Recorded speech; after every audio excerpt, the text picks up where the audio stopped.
रहेगी या फिर पुरानी वाली बंडी कोहन करके वो जाएंगे नए तेवर में। चर्चा है कि आखिर जदयू का बॉस कौन? क्या नीतीश कुमार? जी नहीं। अगर नीतीश कुमार बॉस होते तो ये नहीं कहते कि मुझे नहीं पता है कि मंत्रिमंडल का विस्तार हो रहा है। कौन मंत्रिमंडल में शामिल होगा मुझे तो पता ही नहीं है। मंत्रिमंडल विस्तार से अब तक नीतीश कुमार और आरसीपी सिंह के बीच में संवाद नहीं हुआ है। बिल्कुल, दोनों के बीच में बातचीत बंद हो गई है और अब यही कारण है कि आप समझ रहे होंगे कि किस तरह से उपेंद्र कुशवाहा पर उन्होंने दाव चला है। बिग बॉस कभी नजर आया? जी नहीं, सिर्फ बिग बॉस की आवाज नजर आती है जी, और उस पर लोग एक्ट करते हैं जी। बिग बॉस दिल्ली में बैठे हुए हैं। अच्छा। और बिग बॉस ने फरमान जारी कर दिया है कि यदि मेरे किसी भी आदेश का पालन नहीं होता है जी, तो आप ये समझ लीजिए कि आप जदयू में नहीं हैं या फिर जदयू ही नहीं है। जी।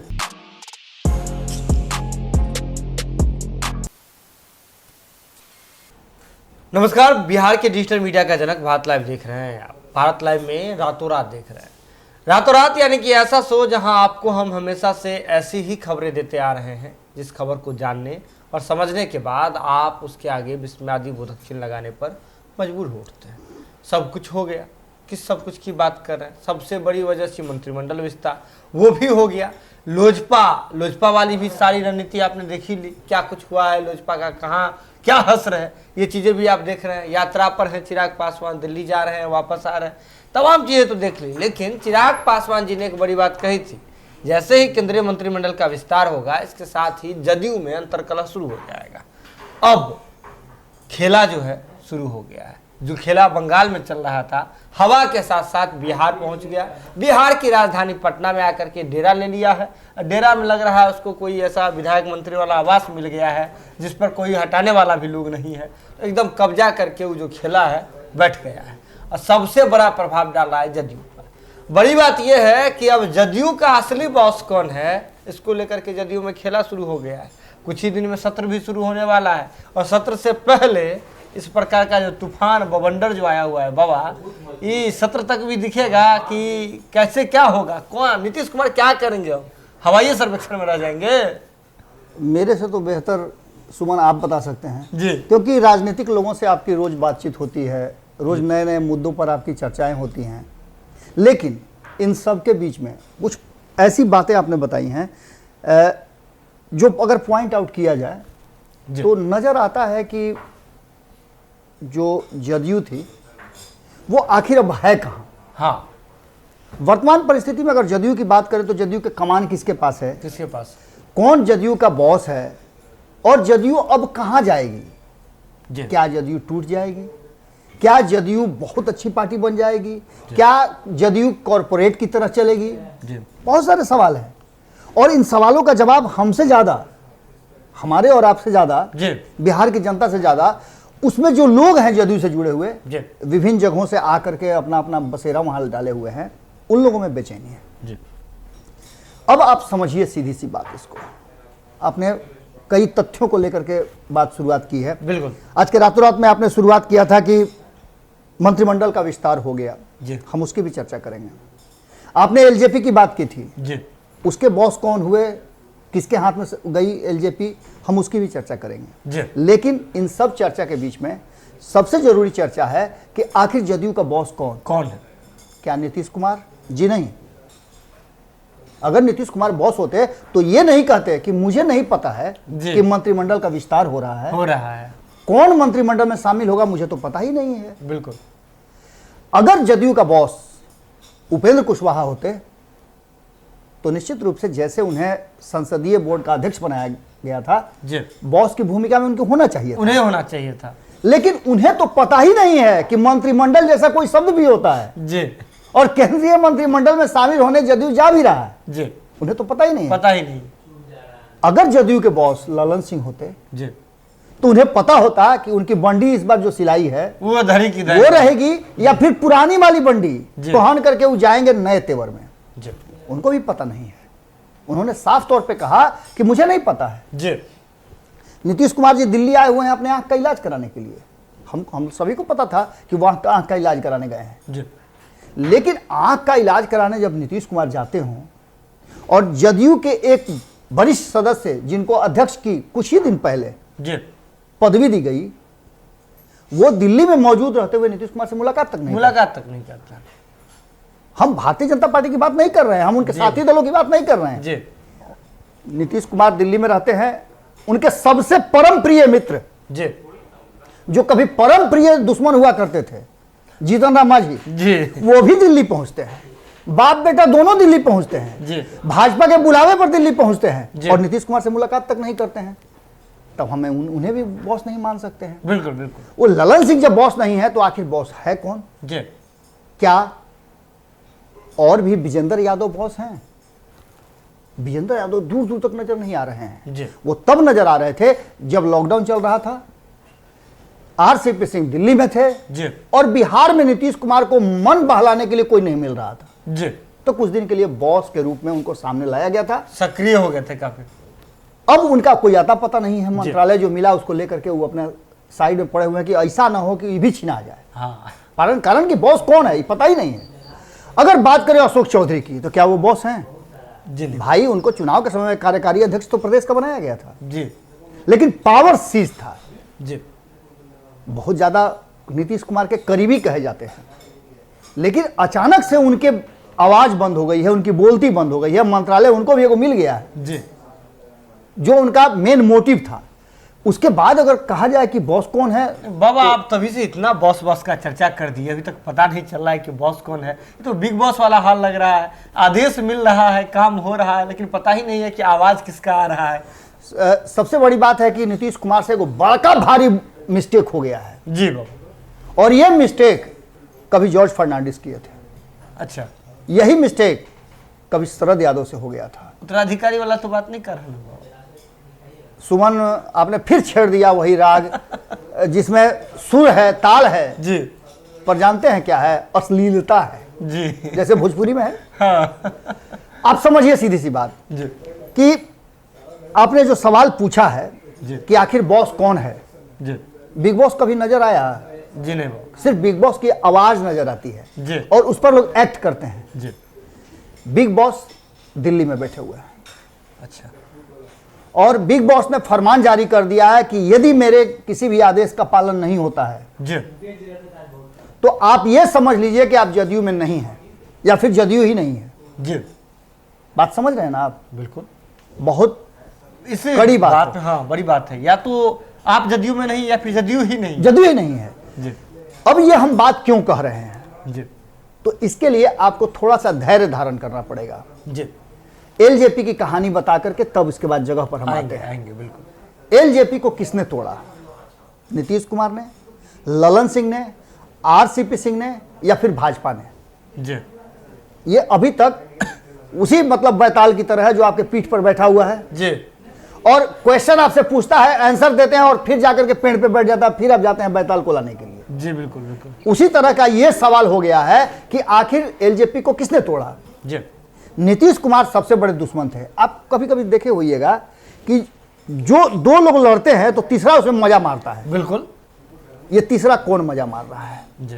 तो भारतीय जनता पार्टी और नीतीश कुमार के बीच में ऐसी कोई संविदा नहीं हुई थी। जी।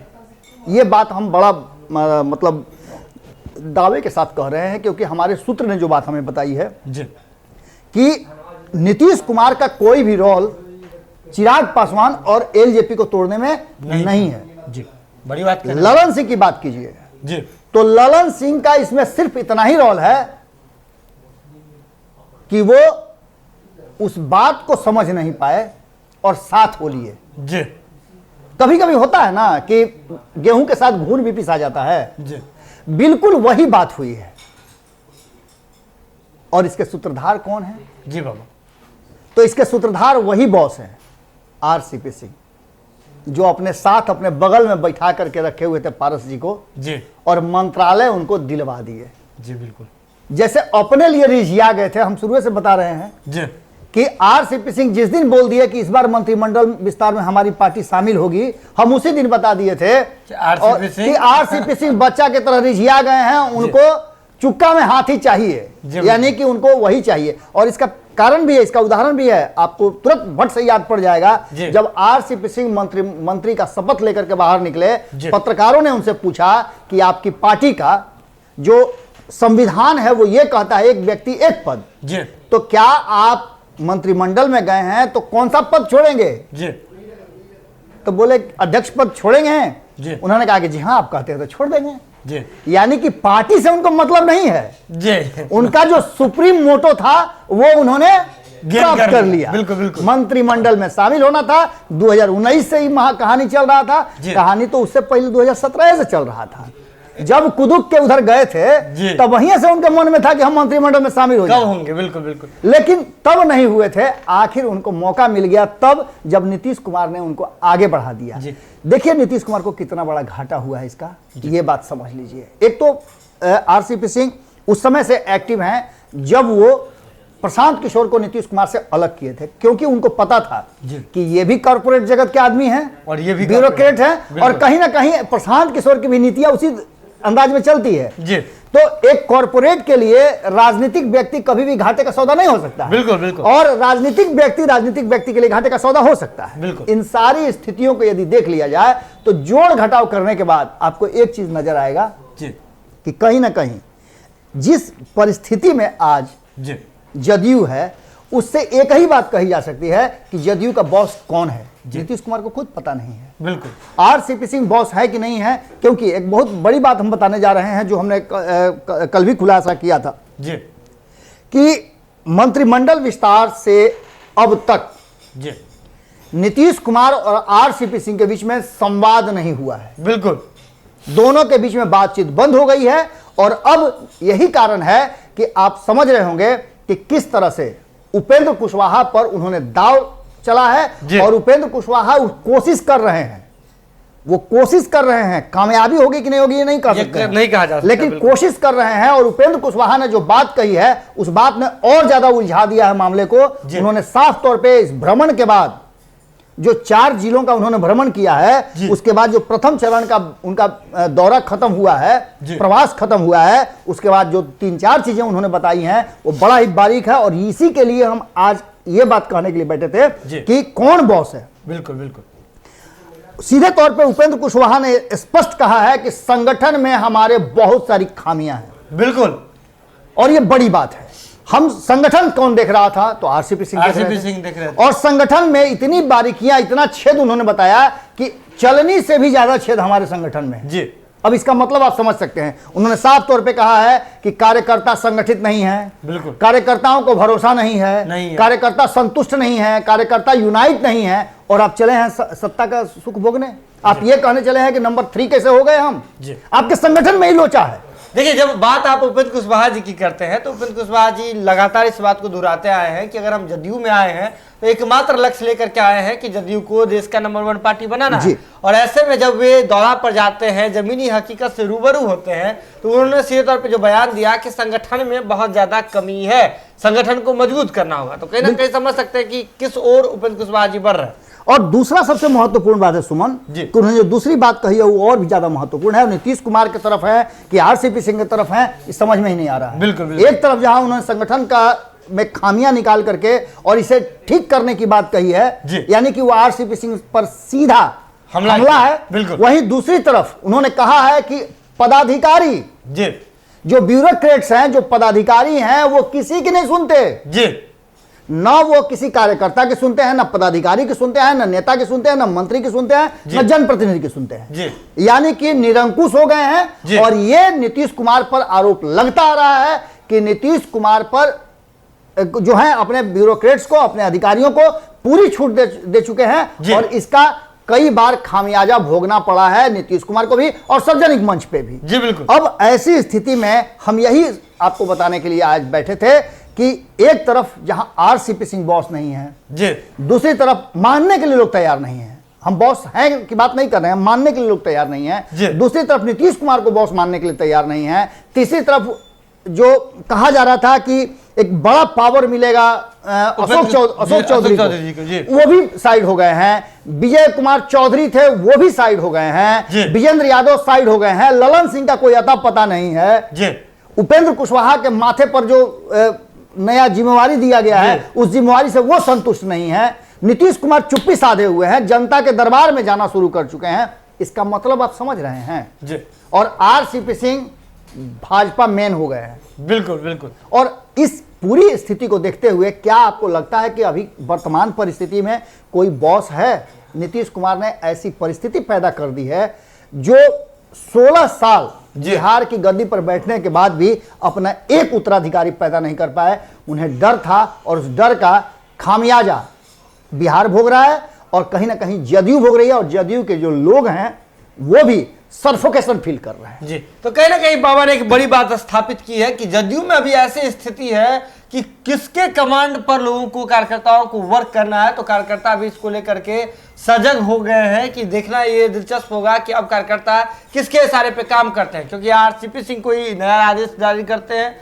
पहले जो बात उमेश कुशवाहा जी जो आदेश दिए रहते हैं उसको आरसीपी सिंह रद्द कर देते हैं। इसके बाद हमने देखा कि इधर उपेंद्र कुशवाहा जी अलग अलाप रहे हैं। तो तमाम चीजों में एक बड़ी बात यह है कि नीतीश कुमार जी के चेहरे पर जब जदयू इतने दिन तक चली है, अब जब नीतीश कुमार जी भी इस बात में कह रहे हैं कि हमें नहीं पता, आरसीपी बाबू समझेंगे और आरसीपी सिंह जी से ये तमाम चीजें कोऑर्डिनेट नहीं हो पा रही है, तो बड़ी बात यह है कि आने वाले समय में यह देखना दिलचस्प होगा कि जदयू का असली बॉस कौन बनता है। आप भी जुड़े रहे भारत लाइव के साथ, जो भी अपडेट मिलेगा भारत लाइव की टीम सबसे पहले आप तक पहुंचाएगी।